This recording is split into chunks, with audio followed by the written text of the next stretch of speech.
Hello students, good morning प्यारे बच्चों। कैसे हैं आप सभी? Class ninth. In previous video what we have started, what we have discussed in previous video, we have started chapter 10 which is circles, or in circles we have done exercise 10.1 with introduction.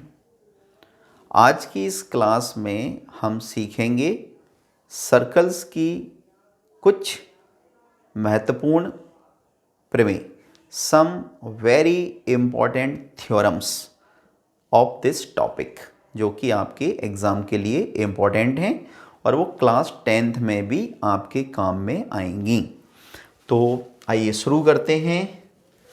सबसे पहले theorem 10.1, theorem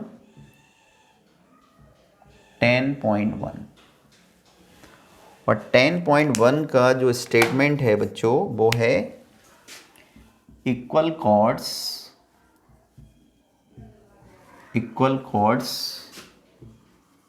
of a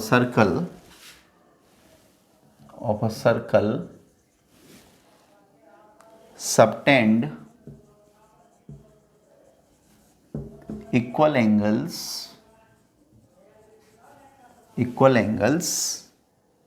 at the center.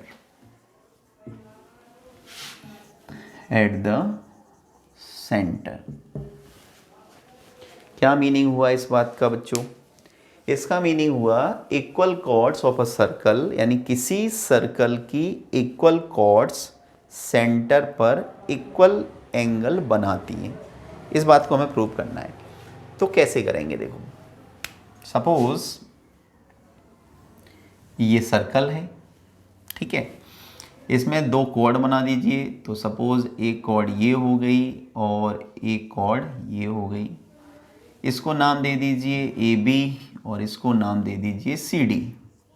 ये हो गया हमारा centre. और अगर आप इसको इससे मिलाएंगे तो इस कॉर्ड ए बी ने सेंटर पर ये एंगल बनाया, और अगर आप इसको इससे मिलाएंगे, इसको इससे मिलाएंगे, तो इस कॉर्ड सी डी ने सेंटर पर ये एंगल बनाया। सेंटर को ओ से रिप्रेजेंट करते हैं।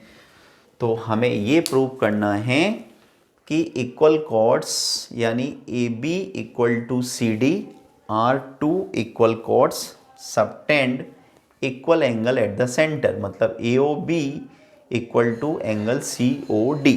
ठीक है, तो देखिए सबसे पहले लिखते हैं गिवन। तो in circle C O R A B equal to C D, ये दो इक्वल कॉर्ड हैं और हमें प्रूव करना है, हमें क्या प्रूव करना है? Angle A O B equal to angle C O D, मतलब ये दोनों कॉर्ड सेंटर पर इक्वल एंगल बनाती हैं। ये हमें प्रूव करना है। तो देखिए कैसे करेंगे इसका प्रूफ। हम इन दोनों ट्राइंगल्स को ले लेते हैं। तो in triangle A O B and triangle C O D, दोनों ट्राइंगल ले लिए। और आप जानते हैं कि हमें इन दोनों ट्राइंगल्स को क्या करना है? कॉन्ग्रुएंट। और जब दो ट्राइंगल्स कॉन्ग्रुएंट होते हैं तो उनके करेस्पॉन्डिंग पार्ट्स भी इक्वल होते हैं। तो नंबर 1 हम इसमें लिखेंगे A B equal to C D, ये हमें गिवन है। फिर हम लिखेंगे O A equal to O C, O A equal to O C equal radii. हम जानते हैं कि radii of a circle are always equal. फिर हम लिखते हैं O B equal to O D, O B equal to O D, यानी ये भी हमारी क्या है? ये भी हमारी इक्वल रेडियाई हैं। तो देखिए दोनों ट्राइंगल्स क्या हो गए? कॉन्ग्रुएंट। तो हम यहाँ पे लिख सकते हैं therefore triangle A O B is congruent to COD। अब ये दोनों ट्राइंगल्स किससे कॉन्ग्रुएंट हो गए बेटा? Bye triple S, bye triple S. क्योंकि आप खुद देखिए कि ये साइड, ये भी साइड, ये भी साइड, तो जब एक ट्राइंगल की तीनों साइड दूसरे ट्राइंगल की तीनों करस्पॉन्डिंग साइड के इक्वल हैं तो ऐसे ट्राइंगल्स क्या होते हैं? ट्रिपल एस से कॉन्ग्रुएंट हो जाते हैं। तो जब दोनों ट्राइंगल्स कॉन्ग्रुएंट हैं तो by CPCT what can be written?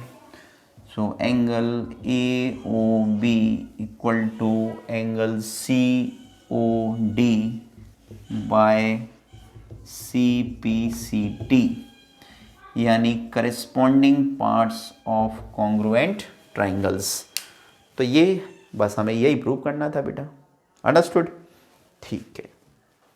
Theorem 10.3, इसका स्टेटमेंट क्या है बेटा? इसका स्टेटमेंट है the perpendicular from the centre, the perpendicular from the center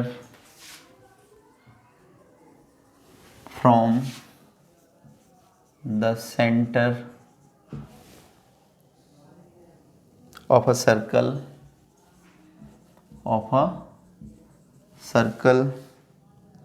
to a chord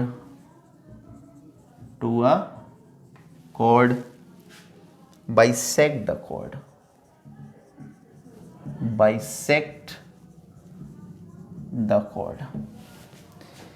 क्या मीनिंग हुआ इस बात का बेटा?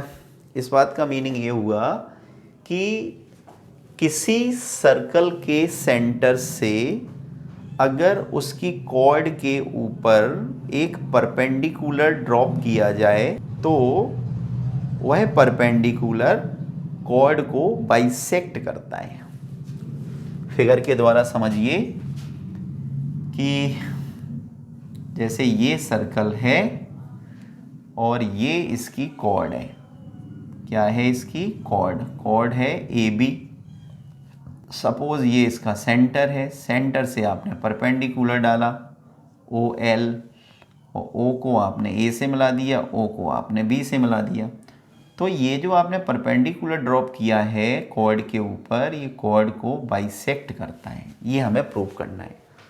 तो देखिए लिखते हैं गिवन में, तो in circle COR OL is perpendicular to AB, मतलब OL जो है वो AB पे परपेंडिकुलर है।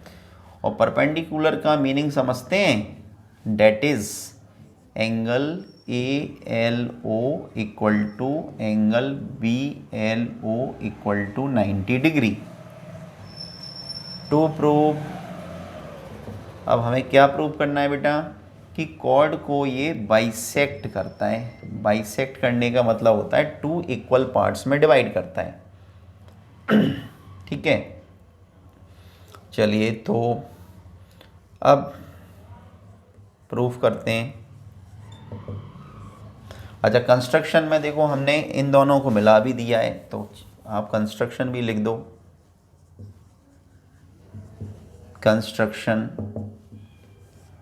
कंस्ट्रक्शन में हमने क्या किया? ज्वाइन OA एंड OB, मतलब हमने OA और OB को क्या किया? मिला दिया। तो अब हम करते हैं इसका प्रूफ। तो जब हम इसका प्रूफ करेंगे तो हम इन दोनों ट्राइंगल्स को कॉन्ग्रुएंट प्रूव कर देते हैं। तो हम लिखते हैं in triangle ALO and triangle BLO। तो क्या होगा बेटा इसमें? सबसे पहले OA इक्वल टू OB, मतलब इक्वल रेडियाई। इस बात को हमेशा याद रखिए कि दो ट्राइंगल्स को कॉन्ग्रुएंट करने के लिए आपको कम से कम एटलीस्ट 3 थिंग्स को इक्वल दिखाना पड़ता है ना? सभी बच्चों को पता होगा। तो OA इक्वल टू OB, और क्या लिखें? OA इक्वल टू OB हो गया। अच्छा, OL equal to OL, O L equal to O L, क्या है ये? Common side, this is common side.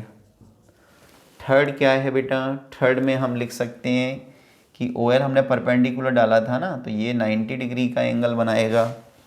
तो angle A L O equal to angle B L O equal to 90 degree, ये हमें given है। आप यहाँ पे लिख भी सकते हैं रीज़न गिवन। तो अब क्या हुआ, तीनों चीज़ें पता चल गई हमें, तीनों चीज़ें इक्वल दिखा दी। ये राइट एंगल था, ये हाइपोटेन्यूज, ये साइड। तो दोनों ट्राइंगल्स क्या हो गए? Triangle ALO is congruent to triangle BLO। किससे कॉन्ग्रुएंट होगा ये? By right angled hypotenuse side, क्योंकि ये राइट एंगल था, ये हाइपोटेन्यूज था, ये साइड हो गई। अब जब ये दोनों ट्राइंगल्स कॉन्ग्रुएंट हैं तो बाय CPCT हम लिख सकते हैं AL equal to LB by CPCT, और यही हमें प्रूव करना था। तो लिख दीजिए प्रूव्ड। यही हमें प्रूव करना था कि the perpendicular drawn from centre of circle to the chord bisect the chord. किसी भी सर्कल के सेंटर से जो उसकी कॉर्ड के ऊपर परपेंडिकुलर ड्रॉप किया जाता है, वो कॉर्ड को क्या करता है? बाइसेक्ट करता है। कर दिया अपन ने प्रूव, है ना। तो this is very important theorem, very very important theorem. चलिए तो आगे बढ़ते हैं। और थ्योरम 10.8 का स्टेटमेंट है बच्चों, the angle subtended by an arc at the centre is double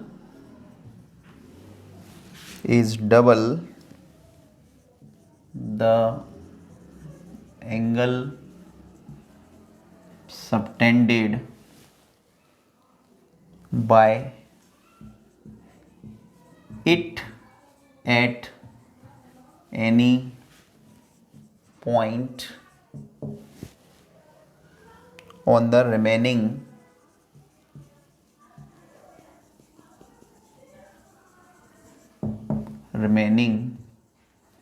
part of the circle।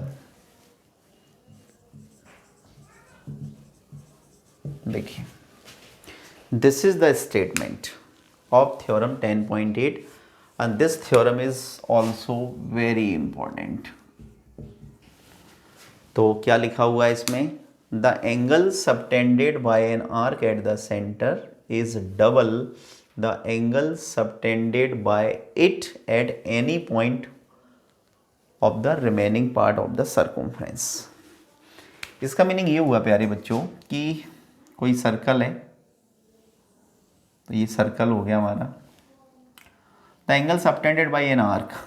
तो अब ये सेंटर है, दिस इज सेंटर। अब मान के चलिए कि ये एक रेडियस है, ये भी रेडियस है, और ये ए है, ये बी है। तो ए बी क्या हो गया? आर्क। तो angle subtended by an arc at the centre, तो इस आर्क ए बी ने सेंटर पर जो एंगल बनाया, तो सपोज कि अगर ये सेंटर क्या है? ओ है, तो आर्क ए बी ने सेंटर पे एंगल क्या बनाया? AOB। अब इसी आर्क AB के द्वारा अगर इस रिमेनिंग पार्ट ऑफ सर्कल पर कोई पॉइंट है, तो सपोज दैट कि यहाँ पर कोई पॉइंट है P, और आपने A को P से मिलाया और आपने क्या किया? आपने P को B से मिलाया। तो इसी आर्क AB ने remaining part of the circle पे एंगल बनाया APB। तो ये थ्योरम ये कहती है कि आर्क AB द्वारा सेंटर पर जो एंगल बनाया जाता है, वो उसी आर्क द्वारा रिमेनिंग पार्ट ऑफ सर्कल पर जो एंगल बनेगा, तो ए पी बी का डबल होता है। ये हमें प्रूव करना है। क्या प्रूव करना है? Angle subtended by an arc at the centre is double the angle subtended by it at any point of the remaining circumference. यानी किसी सर्कल में किसी आर्क के द्वारा सेंटर पर जो एंगल बनाया जाता है वो एंगल डबल होता है उसी आर्क के द्वारा रिमेनिंग पार्ट ऑफ सर्कल के किसी पॉइंट पर एंगल बनाए जाने की। अंडरस्टूड? तो ये हमें प्रूव करना है and it is very important theorem. तो देखो कैसे करेंगे। लिखते हैं given in circle C O R angle subtended by an arc AB at the center O is angle AOB and at the point P of remaining part of the circle is angle APB। देखिए, तो जो भी इसकी language थी वही language को हमने given में यूज़ कर लिया बेटा, है ना। अब हमें प्रूव क्या करना है? हमें प्रूव करना है कि सेंटर पर जो एंगल बनता है वो डबल होता है उसके रिमेनिंग पार्ट पर, किसी पॉइंट पर जो एंगल बनता है उसके। ओके, अब कंस्ट्रक्शन भी हमें करना पड़ेगा। तो कंस्ट्रक्शन में हमने क्या किया कि join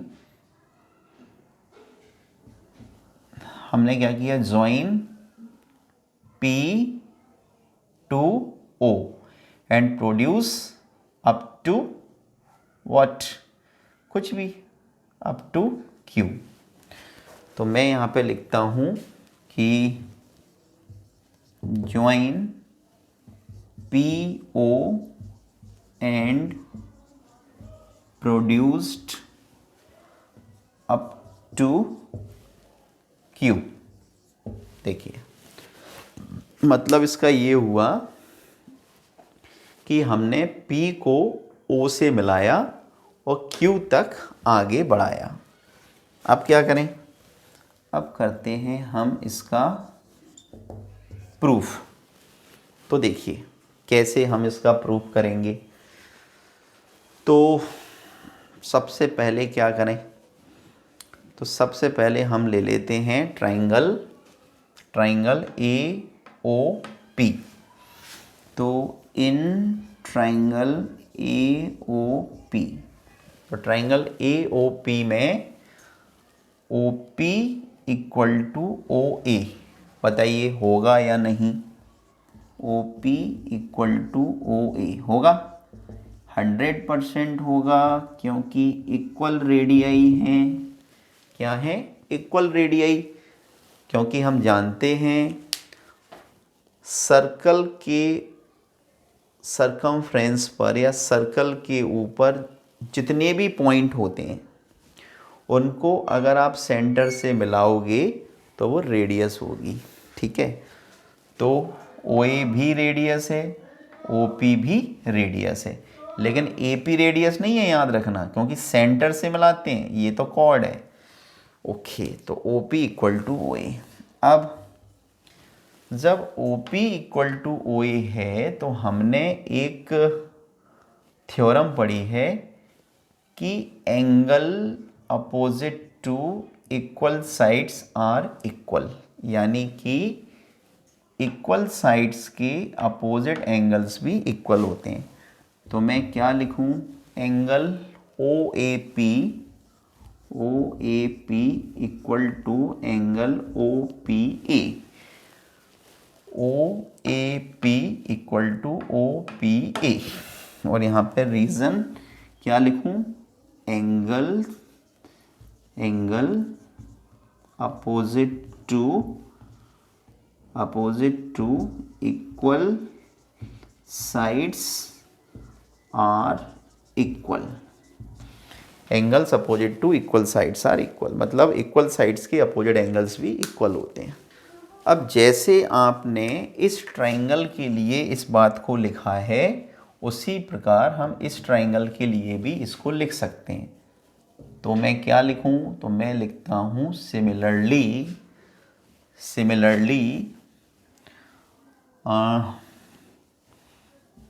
in triangle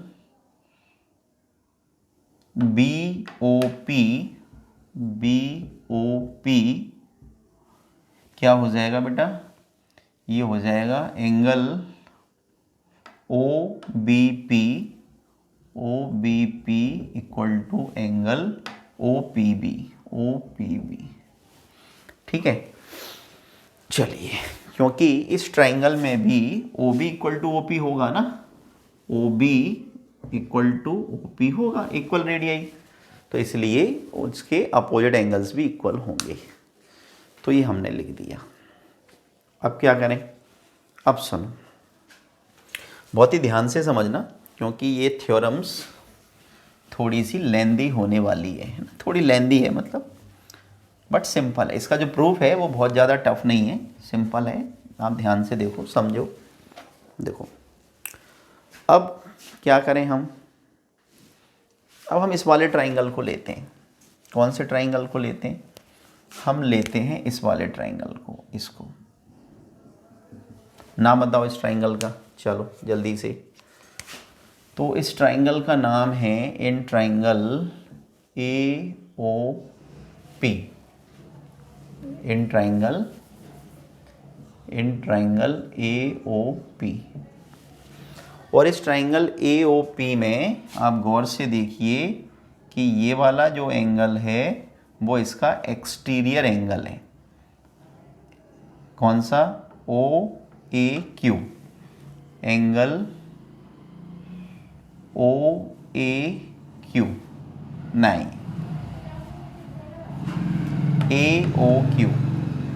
AOQ is an exterior angle. In triangle AOP, this angle is exterior. तो इसमें एक्सटीरियर एंगल थ्योरम लगाइए। क्या लगाइए, एक्सटीरियर एंगल थ्योरम। तो एक्सटीरियर एंगल थ्योरम क्या होती है, मैं यहाँ पर लिख देता हूँ, bye exterior angle theorem. Class 7th में हमने आपको पढ़ाई है एक्सटीरियर एंगल थ्योरम। किसी ट्राइंगल में जो एक्सटीरियर एंगल की वैल्यू होती है वो सम ऑफ अपोजिट इंटीरियर एंगल्स के इक्वल टू होती है, सम ऑफ अपोजिट इंटीरियर एंगल्स। तो OAP plus angle OPA। Understood. ये एक्सटीरियर एंगल है, ऐसे समझो कि ये कोई ट्राइंगल है ABC और ये D, ये इसका एक्सटीरियर एंगल है। तो एक्सटीरियर एंगल थ्योरम हमसे ये कहती है कि एक्सटीरियर एंगल की जो वैल्यू होती है वो सम ऑफ अपोजिट इंटीरियर एंगल्स के इक्वल टू होती है। तो इस ट्राइंगल में आप देख रहे हैं AOQ, ये एक्सटीरियर एंगल है क्योंकि इस ट्राइंगल के बाहर बनाए, तो इसकी जो वैल्यू होगी वो इन दोनों एंगल्स के इक्वल, इन दोनों एंगल्स के सम के इक्वल टू होगी। अब देखो, अब ऑलरेडी हमें पता है कि एंगल OAP इक्वल टू क्या है, OPA। तो हम इस OAP की जगह पे क्या लिख सकते हैं, O P A plus angle O P A. तो 1 टाइम्स प्लस 1 टाइम तो 2 times angle O P A. तो ये हमने एंगल ए ओ क्यू की वैल्यू कैलकुलेट कर ली और इसको लिख दिया हमने इक्वेशन फर्स्ट। आप चाहें तो यहाँ पे ये लिख भी सकते हैं कि since angle O A P equal to angle O P A, जिससे आपको कोई कन्फ्यूज़न ना हो कि हमने इस एंगल ओ ए पी की जगह पर एंगल ओ पी ए क्यों लिख दिया। ठीक है, चलिए अब क्या करें। अब हम इस वाले ट्राइंगल को लेते हैं। तो in triangle B O P, इसमें भी देखो ये वाला जो एंगल है कौन सा, B O Q is an exterior angle, और जब ये एक्सटीरियर एंगल है तो इसमें भी हम एक्सटीरियर एंगल थ्योरम लगा सकते हैं। क्या लगा सकते हैं, एक्सटीरियर एंगल थ्योरम। तो लगाइए। तो बाय एक्सटीरियर एंगल थ्योरम तो क्या होगा, एक्सटीरियर एंगल की जो वैल्यू है मतलब B O Q equal to angle sum of opposite interior angles. तो क्या हो जाएगा, O B P plus angle O, हाँ एक O P B plus O B P. ठीक है, अब मैं क्या करूं कि मैं इस एंगल ओ बी पी की जगह पर क्या लिख सकता हूं, ओ पी बी। देखिए यहाँ पर हमें पता है कि angle O B P equal to O P B है, तो आप चाहें तो यहाँ पे मेंशन भी कर सकते हैं कि angle O B P equal to angle O P B. ठीक है, तो 1 + 1 तो 2 एंगल ओ पी बी और एंगल बी ओ क्यू, और ये हो गई हमारी इक्वेशन सेकंड। तो अब हमने दो इक्वेशन बना ली, इक्वेशन 1 इक्वेशन 2, दोनों को ऐड कर दीजिए। तो हम यहाँ पे लिखेंगे on adding equation first and second, on adding equation first and second. तो दो इक्वेशन को ऐड करने का तरीका क्या है कि लेफ्ट हैंड साइड से लेफ्ट हैंड साइड को ऐड किया जाता है, ठीक है, और राइट हैंड साइड से राइट हैंड साइड को ऐड किया जाता है। तो angle A O Q plus angle B O Q equal to 2 times of angle O P A plus 2 times angle O P B. ठीक है, अब देखो, अब एंगल ए ओ क्यू मतलब ये वाला angle plus angle B O Q मतलब ये वाला एंगल, तो this plus this equal to complete. तो हम इन दोनों की जगह पे क्या लिख सकते हैं, angle A O B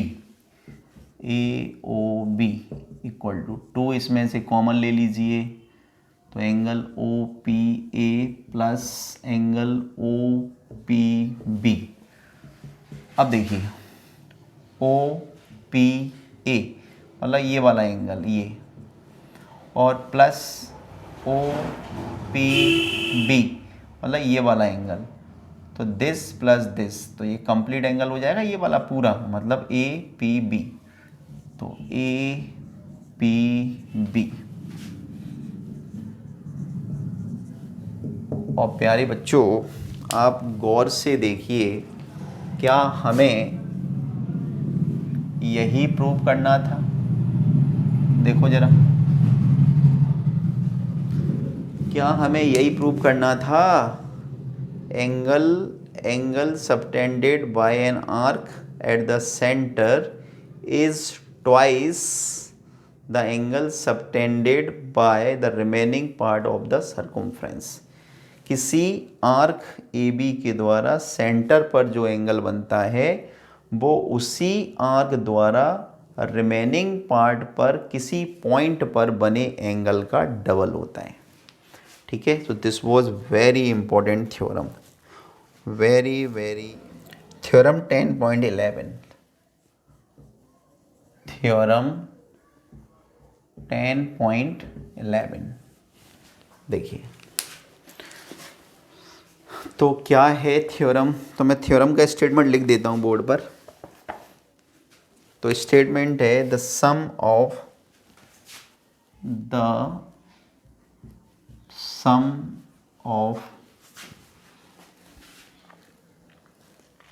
either pair of opposite angles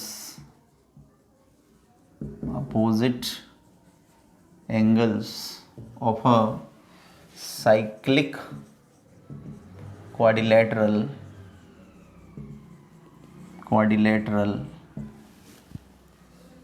is 180 degree। देखिए प्यारे बच्चों, इसमें एक वर्ड यूज हुआ है साइक्लिक क्वाड्रिलेटरल। अब आपके दिमाग में एक बात आ रही होगी कि साइक्लिक क्वाड्रिलेटरल क्या होता है? क्वाड्रिलेटरल तो आपने पढ़ा है कि a closed figure which is made by 4 line segment. कोई भी ऐसा क्लोज्ड फिगर जो 4 लाइन सेगमेंट से मिलकर बना हो उसे हम क्वाड्रिलेटरल कहते हैं। अब चाहे वो रेक्टेंगल हो, स्क्वायर हो, है ना, कुछ भी हो, एनीथिंग एल्स, पैरेललोग्राम हो, ट्रेपेजियम हो, रोम्बस हो, कुछ भी हो, क्वाड्रिलेटरल का मतलब होता है क्लोज्ड फिगर जो कि 4 लाइन सेगमेंट से मिलकर बना हो, कैसा भी हो। लेकिन इसमें वर्ड यूज हुआ है साइक्लिक। तो इसका क्या मतलब है, तो थोड़ा सा समझ लो। देखिए, साइक्लिक क्वाड्रिलेटरल का मतलब ये होता है कि जैसे ये कोई सर्कल है, इस सर्कल पर आप कोई भी 4 पॉइंट्स लीजिए, कोई भी 4 पॉइंट्स। तो सपोज़ आपने एक पॉइंट ये ले लिया, आपने सपोज़ एक पॉइंट ये ले लिया, ये ले लिया, ये भी आपने एक पॉइंट ले लिया और आपने इनको मिला दिया, इसको मिलाया, इसको मिलाया और इसको मिलाया, तो ए बी सी डी। तो आपने क्या देखा? आपने देखा कि if the vertices of a quadrilateral are on the circumference of circle, then such type of quadrilateral is called cyclic quadrilateral। यदि किसी क्वाड्रिलेटरल के चारों वर्टाइसेस किसी सर्कल की सरकमफ्रेंस के ऊपर हों, देखो क्वाड्रिलेटरल होगा तो उसमें 4 वर्टाइसेस होंगे, और अगर वो चारों वर्टाइसेस किसी सर्कल की सरकमफ्रेंस के ऊपर स्थित हैं तो उसे हम साइक्लिक क्वाड्रिलेटरल बोलेंगे। क्लियर है? ओके। अब हमें इसमें प्रूव क्या करना है? हमें इसमें प्रूव करना है कि इसकी जो अपोजिट एंगल्स का सम होता है, तो एंगल ए का अपोजिट एंगल क्या है? Angle C. तो angle A plus angle C equal to 180 degree, और एंगल बी का अपोजिट एंगल क्या है? Angle D. तो angle B plus angle D equal to 180 degree. तो ये हमें 2 चीज़ें प्रूव करनी है, ठीक है। और ये साइक्लिक क्वाड्रिलेटरल की प्रॉपर्टी भी होती है कि sum of opposite angles of a cyclic quadrilateral is 180 degree. Okay, तो इसे हम कैसे प्रूव करेंगे ज़रा इसे अच्छी तरह से समझिए।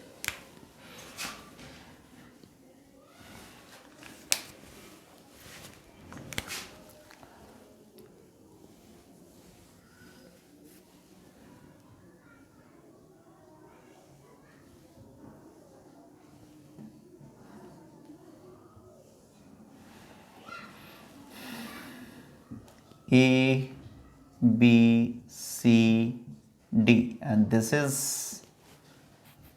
center. ओके ओके, तो देखो सबसे पहले हम लिखते हैं गिवन। तो A B C D is a cyclic quadrilateral. ABCD is a cyclic quadrilateral और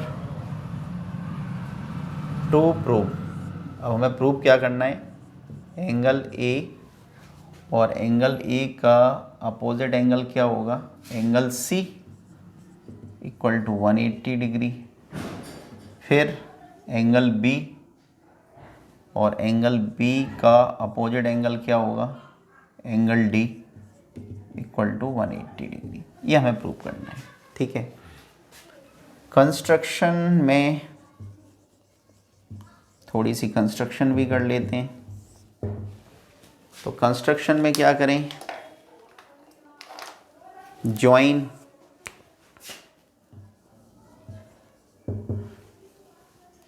OD and OB. Okay, join OB and OD. तो ये हमने ज्वाइन कर दिया दोनों को, क्लियर। अब इसका प्रूफ देखिए कैसे करेंगे। इस थ्योरम को प्रूव करने के लिए हम यहाँ पर इसके पहले जो हमने अभी थ्योरम की थी 10.8, तो हम थ्योरम 10.8 का स्टेटमेंट यूज़ करेंगे। और 10.8 का स्टेटमेंट क्या था, the angle subtended by an arc at the centre is double the angle subtended by it at any point of the remaining circumference. तो हम यहाँ पे लिखते हैं क्या कि we know that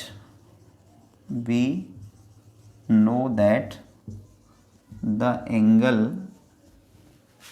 subtended by an arc at the center is twice the angle subtended by it at any point of the remaining circumference। ये हमने स्टेटमेंट लिख दिया वी नो दैट। हम ये भी लिख सकते थे बाय थ्योरम 10.8, लेकिन बाय थ्योरम 10.8 लिखने से हमें ये समझ में नहीं आता कि 10.8 का स्टेटमेंट क्या है। तो इसलिए मैंने पूरा सेंटेंस लिख दिया we know that the angle subtended by an arc at the centre is double the angle subtended by it at any point of the remaining circumference. अब हम इसका यूज़ करेंगे, देखिए कैसे। तो अब हम इसमें क्या करें, तो हम इसमें एक आर्क लेते हैं और आर्क हमने ले लिया ये वाला, कौन सा, दिस DAB। तो since the angle subtended by an arc, arc क्या ले लिया हमने, DAB eight the centre O is, तो ओ सेंटर पे एंगल कौन सा बन रहा है बेटा, D O B, angle D O B. And at the point क्या, सी, तो at the point C of the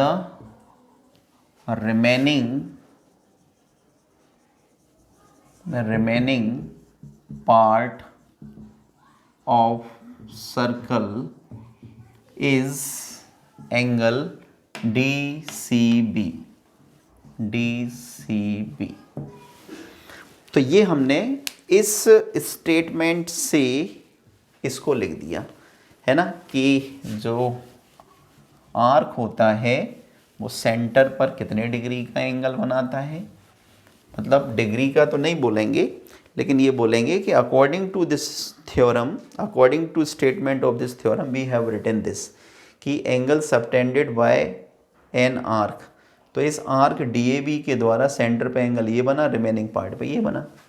तो हमारी थ्योरम हमसे क्या कहती है, तो हमारी थ्योरम कहती है कि जो सेंटर पे एंगल बनता है यानी कि DOB, ये 2 टाइम्स होता है रिमेनिंग पॉइंट पर जो एंगल बनता है उसके। तो this is equation first, angle DOB equal to 2 times angle DCB। अच्छा, अब अगर हम सिमिलरली इसका यूज़ करें, अब हम इस वाले आर्क को ले लें, इस वाले आर्क को, तो इस वाले आर्क का नाम क्या है, DCB। अब सेंटर पे एंगल क्या बनेगा, ये वाला, और रिमेनिंग पॉइंट पे कौन सा बनेगा, ये वाला। तो जो सेंटर पे एंगल बनता है, तो एंगल सेंटर पे कौन सा बन रहा है, DOB 2 टाइम्स, यहाँ पे कौन सा बन रहा है, DAB। ये इक्वेशन 2 हो गई हमारी, ठीक है। सिमिलरली मतलब इसी प्रकार, अब मैंने पूरा स्टेटमेंट नहीं लिखा, दोनों को ऐड कर दीजिए। तो on adding equation first and second, तो 2 इक्वेशन को ऐड कैसे करेंगे, देखो LHS से LHS, RHS से RHS, तो DOB plus DOB, angle DOB plus angle DOB, और 2 times angle DCB plus 2 times angle DAB। क्या हो गया, देखो this angle plus this angle, complete angle हो गया। कंप्लीट एंगल कितने डिग्री का होता है, 360 का। 2 इसमें से कॉमन ले लीजिए, तो 2 इसमें से कॉमन ले लेंगे तो एंगल हमेशा कहाँ बनता है, सेंटर पॉइंट पे। सेंटर में इसमें ये है, इसमें C है, तो आप सिंपल ऐसे भी लिख सकते हैं, angle A plus angle C लिख सकते हैं ना, क्योंकि एंगल DAB, तो एंगल तो A पे ही बन रहा है ना, चेक करो A पे बन रहा है, यहाँ पे C पे बन रहा है, तो एंगल तो इसी पे बन रहा है ना, A पे, और यहाँ पे C पे। तो यहाँ से जब हम angle A plus angle C की वैल्यू कैलकुलेट करेंगे तो कितना हो जाएगा, 360/2 यानी कि 180। तो angle A plus angle C equal to 180 degree. तो ये हमने प्रूव कर दिया बेटा, हमने 1 पेयर को प्रूव कर दिया, angle A plus angle C equal to 180 degree. जो अनादर पेयर है अपोजिट एंगल्स का, उसको हम किसका यूज़ करके लिख सकते हैं, थ्योरम्स में बहुत ही ज़्यादा यूज़ होता है ये वर्ड सिमिलरली, यानी एक करके दिखा दो, एक करके दिखा दो और बाकी रिमेनिंग को लिख दो, सिमिलरली हम ऐसे प्रूव कर सकते हैं। तो मैं यहाँ पे लिख रहा हूँ क्या, कि similarly we can prove that, और हम क्या प्रूव कर सकते हैं, हम प्रूव कर सकते हैं angle B plus angle D equal to 180 degree, और इस प्रकार हमने दोनों पेयर प्रूव कर दिए। हमने क्या प्रूव कर दिया, हमने प्रूव कर दिया sum of opposite angles of a cyclic quadrilateral is 180 degree. यानी किसी साइक्लिक क्वाड्रिलेटरल के दोनों अपोजिट एंगल्स का सम कितना होता है, 180 डिग्री होता है। तो dear student, this was unit 10 of class 9th circles has been completed.